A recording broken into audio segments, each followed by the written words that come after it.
নমস্কার সুপ্রিয় দর্শক বন্ধুরা, কেমন আছেন প্রত্যেকে? আশা করছি ঈশ্বরের কৃপায় প্রত্যেকে আপনারা সুস্থ আছেন, ভালো আছেন। আজকের ভিডিওতে এস নামের মানুষদের ভাগ্যচক্রের বিশেষ কিছু দিক নিয়ে কথা বলবো। 2026 সালের ফেব্রুয়ারি মাসের 11 তারিখ, দিনটি হলো বুধবার। এই দিনে এস নামের মানুষদের ভাগ্যচক্র ঠিক কী রকম যেতে চলেছে, তাদের ভাগ্যফলের বিশেষ তথ্য আজকের ভিডিওতে আপনারা সম্পূর্ণ জানতে পারবেন। সুতরাং নামের প্রথম অক্ষর যদি আপনার এস দিয়ে শুরু হয়, তাহলে অবশ্যই ভিডিওটি সম্পূর্ণ দেখার জন্য অনুরোধ করব। এই ভিডিও থেকে নিউমারোলজি তথ্য অনুসারে অনেক এমন বিষয় আপনারা জানতে পারবেন যেগুলো রাশিচক্রে অত্যন্ত গুরুত্বপূর্ণ এবং আপনাদের জীবনে এফেক্টিভ প্রভাব ফেলবে। কর্মজীবন, আর্থিক উন্নতি, হাতে টাকা পয়সা থাকা, ব্যয়ের পরিমাণ বৃদ্ধি পাওয়া, নাকি আপনার উন্নতির সম্ভাবনা, সম্পর্ক জীবন নিয়ে বিভিন্ন প্রশ্নের উত্তর আপনারা পাবেন। সুতরাং অনুরোধ রইল, ভিডিওটি দেখে যদি আপনার ভালো লাগে তাহলেই একটি লাইক করে চ্যানেলটিকে সাবস্ক্রাইব করবেন বন্ধু।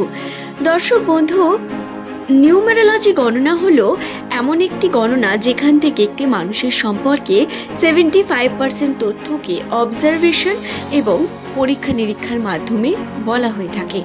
এখান থেকে আপনি জানতে পারবেন আপনার পরবর্তী দিনগুলোয় যে ডিসিশনগুলো নেবেন সেটা কতটা জরুরি, কোন পদক্ষেপে কোন সিদ্ধান্ত নেওয়া উচিত, বা বর্তমান পরিস্থিতি আপনার কীরকম, পজিটিভ নাকি নেগেটিভ, ইনভেস্টমেন্ট করলে লাভ হবে না হবে না, এই যে বিভিন্ন রকম প্রশ্ন, এগুলো আপনারা নিউমারোলজি থেকে পেয়ে যান। তো 2026 সাল এস দিয়ে শুরু নামের মানুষদের জন্য একটু জটিলতা সৃষ্টি করেছে প্রথম থেকেই। পরিশ্রমের পরিমাণ বৃদ্ধি পেয়েছে আগের তুলনায় অনেক বেশি, কখনো দায়িত্ব কর্তব্য বৃদ্ধি পেয়েছে, কখনো মানসিক চাপ, যার কারণে আপনারা হয়তো স্বাস্থ্যগত দিক থেকেও বারবার বিভিন্ন রকম ভোগান্তি হচ্ছে আপনাদের। এবং বন্ধুরা, আপনাদের জানাই, রাশিতে এই সময় কেতুর প্রভাব থাকার কারণে কিন্তু স্বাস্থ্যগত বিভিন্ন দিক থেকে আপনার সমস্যা আসতে পারে। জানুয়ারি, ফেব্রুয়ারি, মার্চ এই সময় আপনার স্বাস্থ্যগত ক্ষেত্রে বিভিন্ন দিক থেকে ছোট বড় সমস্যা আসতে থাকতে পারে। তবে আপনাদের যেটি সব থেকে বড় পজিটিভ দিক হলো বৃহস্পতির প্রভাব এই সময় অত্যন্ত পজিটিভিটি এনেছে আপনার রাশিতে। তবে শনির প্রভাবে শনিদেব আপনাকে কর্ম করাবে অনেক বেশি, কর্মে পরিশ্রম হবে আগের তুলনায় বেশি। কর্মক্ষেত্রে আপনার যে পরিশ্রম বা দায়িত্ব তা অনেক বেশি বৃদ্ধি পাবে। তাই সঠিক সময় সঠিকভাবে কর্মকে সম্পূর্ণ করাও কিন্তু আপনাদের জন্য গুরুত্বপূর্ণ। শুধু তাই নয়, আপনারা হয়তো এই 2026-এর শুরু থেকে বা ফেব্রুয়ারির এই 11, 12, 13 এই সময়গুলোতে দেখবেন ভবিষ্যতে এগিয়ে যাওয়ার জন্য কোন রাস্তায় গেলে আপনারা উন্নতির দিকে এগিয়ে যেতে পারবেন সেই একটা ধারণা নিজের মধ্যে রেখেছেন এবং আপনারা সেটা জানেন যে কি করতে হবে, কিভাবে করতে হবে, তবে আপনারা উন্নতি করতে পারবেন। কিন্তু অলসতার কারণে হয়তো করে উঠতে পারছেন না। বন্ধুরা, এই যে পরিষ্কার রাস্তাটা, এটাও কিন্তু কম নয়। 2025-এর কথা একবার ভেবে দেখুন, তখন আপনি ভীষণ ডিস্টার্বড, ভীষণ যন্ত্রণাদায়ক একটা মানসিকতা নিয়ে বেরিয়ে এসেছেন। এবং এই যে পরিশ্রমের পালা, এই পরিশ্রম সঠিকভাবে করলে আপনারা উন্নতির দিকে এগোতে পারবেন অবশ্যই। তাই সময় আছে, সুযোগ আছে, নিজের সময় সুযোগ দুটোকেই কাজে লাগিয়ে উন্নতির চেষ্টা করে চলুন বন্ধু। রইল বাকি ফেব্রুয়ারি মাসের 11 তারিখের কথা, যে দিনটি হলো বুধবার। এই দিন নামের প্রথম লেটার যাদের এস দিয়ে শুরু, দিনের শুরুটা জটিলতার মধ্য দিয়ে কাটবে। তর্ক বিতর্ক, বাড়ির মানুষদের সঙ্গে বিভিন্ন রকম মনোমালিন্যতা, ভিতরে ভিতরে কিছু সমস্যা ক্রিয়েট হওয়া, এগুলো আসতে পারে। অর্থাৎ দিনের শুরুতে জটিলতা আসতে পারে সম্পর্ক নিয়ে। বিশেষ করে তর্ক বিতর্কে যদি আপনি জড়িয়ে পড়তে চলেছেন, এরকম যদি হয়, সেখান থেকে বেরিয়ে আসুন। কোনোভাবে কোনো রকম তর্কে যাবেন না, বরং সমস্যা দেখলে সেখান থেকে আপনি সরে পড়ুন। এটা সব থেকে বড় বুদ্ধিমানের কাজ হবে। দ্বিতীয়ত, শত্রুর সংখ্যা বৃদ্ধি পাওয়ার প্রবণতা বৃদ্ধি পাবে এই সময়।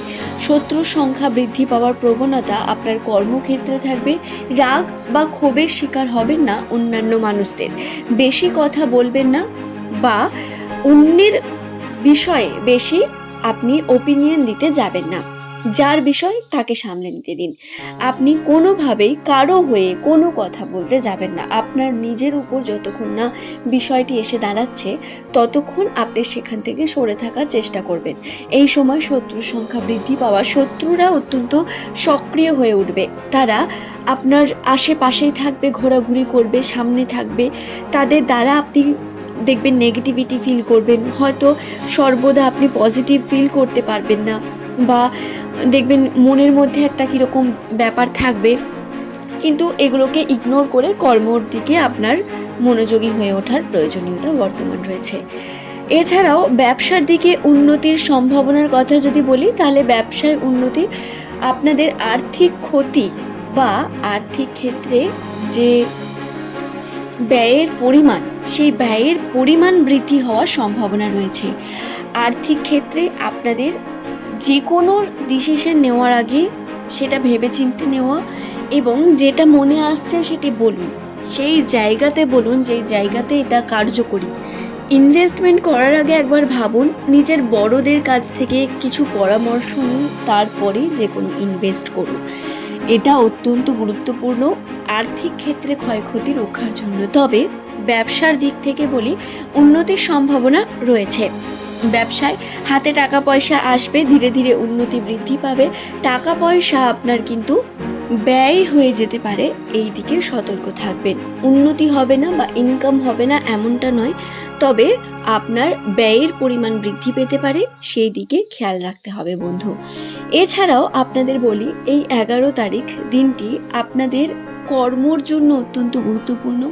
কর্মকে সম্পূর্ণ করা, এটা গুরুত্বপূর্ণ।